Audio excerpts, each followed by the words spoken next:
Dans la précédente vidéo, nous découvrions comment les recherches s'articulent afin de déterminer si un vecteur circule dans une zone géographique précise. La vidéo d'aujourd'hui est consacrée à la lutte antivectorielle auprès des populations du Sénégal. Dans le cadre de sa thèse, l'ancien doctorant, El Hadji Ibrahima Ndiaye, a déployé des moyens de lutte afin d'aider les habitants à combattre des tiques et des punaises de lit. Il nous raconte. Bonjour, je m'appelle El Hadji Ibrahima Ndiaye, je suis étudiant de nationalité sénégalaise. Je suis doctorant à l'IHU Méditerranée Infection de 2018 à 2022, cautionné par une bourse de la Fondation Méditerranée Infection dans l'unité Vitrum, encadré par le professeur Philippe Parola et le docteur Cher Sorna. Mes travaux de recherche ont été réalisés en partie au Sénégal et à Marseille et illustrent les différents aspects de l'entomologie dans l'UMR Vitrum avec un transfert des technologies au sud. Ok, et pouvez-vous à présent nous expliquer ce qui vous a conduit à entreprendre des recherches tournées vers la lutte antivectorielle?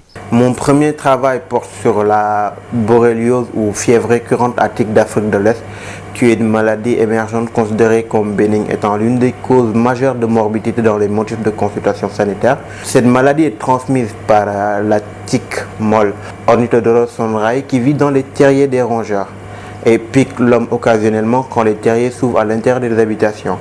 Cette maladie se présente avec une prévalence de 13% en 2011 dans la zone de Djelmo et 15% dans la zone de Niakhar, où 11% de la population villageoise de Djelmo développait chaque année la maladie de 1990 à 1999. Et cette maladie représentait 5% des motifs de consultation sanitaire pour syndrome fébrile chez les enfants de moins de 15 ans. Mais les symptômes sont identiques à ceux du paludisme, dont il prête confusion. Donc le diagnostic devient un peu compliqué à faire, d'où la nécessité des outils et des outils de biologie moléculaire modernes pour pouvoir le diagnostiquer. Et dans ce cadre, quelles étaient alors vos missions? Dans ce cadre, je devais investiguer les terriers des rongeurs pour identifier et collecter les tiques pour pouvoir mettre en garde les populations sur le rôle de ce vecteur de cette maladie. Et les villageois sont exposés si les terriers s'ouvrent à l'intérieur des habitations.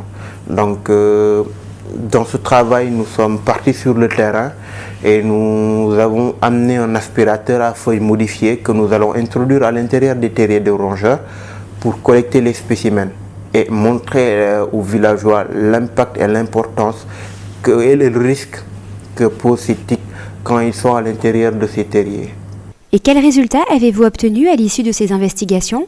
Les résultats de ces travaux ont permis d'identifier une forte prévalence d'infestation des tiques dans les terriers des rongeurs et un fort taux de portage de l'agent pathogène Borrelia crucidulae, responsable de la maladie de fièvre récurrente à tiques. Et ces spécimens ont été identifiés et à partir des clés d'identification morphologique en utilisant un outil moderne qui est le MALDI-TOF qui a fait ses preuves dans l'identification d'arthropodes.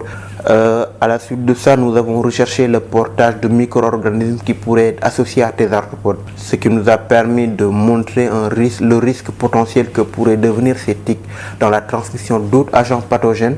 Et comment a réagi la population que vous avez sensibilisée à travers vos études?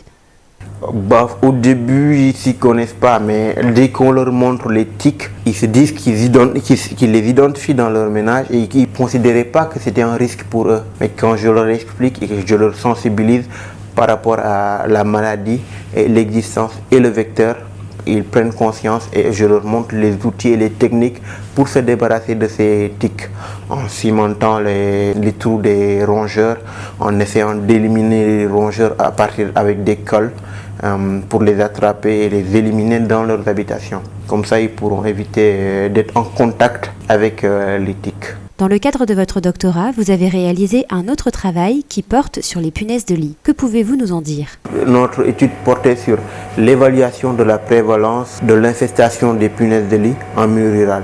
Bien vrai que c'est des nuisibles qui ne transmettent pas d'agents pathogènes ou de maladies, mais leur présence est synonyme de nuisance. Et certaines personnes sont sensibles à leur morsure. provoquant des allergies. Donc leur déplacement se fait par phorésie. Ils se déplacent sur nos habits en se collant sur nos habits et nos outils, ce qui propage l'infestation. C'est pourquoi les deux espèces cosmopolites les plus connues sont la Cimex lectularius et la punaise de lit tropicale, Cimex hemipterus. L'étude que nous avons réalisée au Sénégal était d'investiguer les habitations des villages, les chambres de couchage, pour voir le niveau d'infestation de ces punaises de lit dans les habitations. Et ce travail nous a permis de montrer un fort taux de prévalence d'infestation des punaises de lit dans les habitations.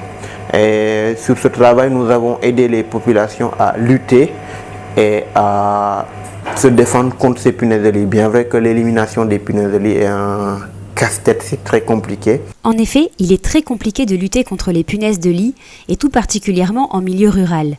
Les habitants peuvent utiliser la chaleur pour traiter les literies par exemple.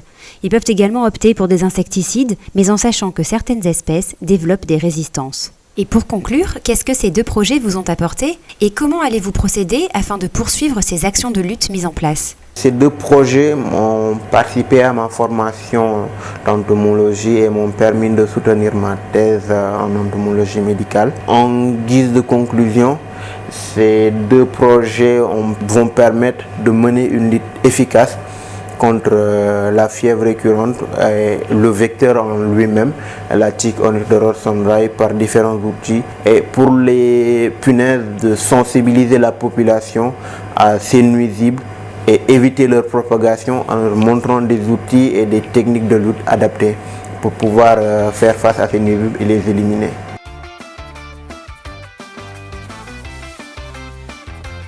La semaine prochaine, nous retrouverons Jean-Michel Béranger qui vous proposera de découvrir son métier singulier et passionnant, celui d'entomologiste. À bientôt!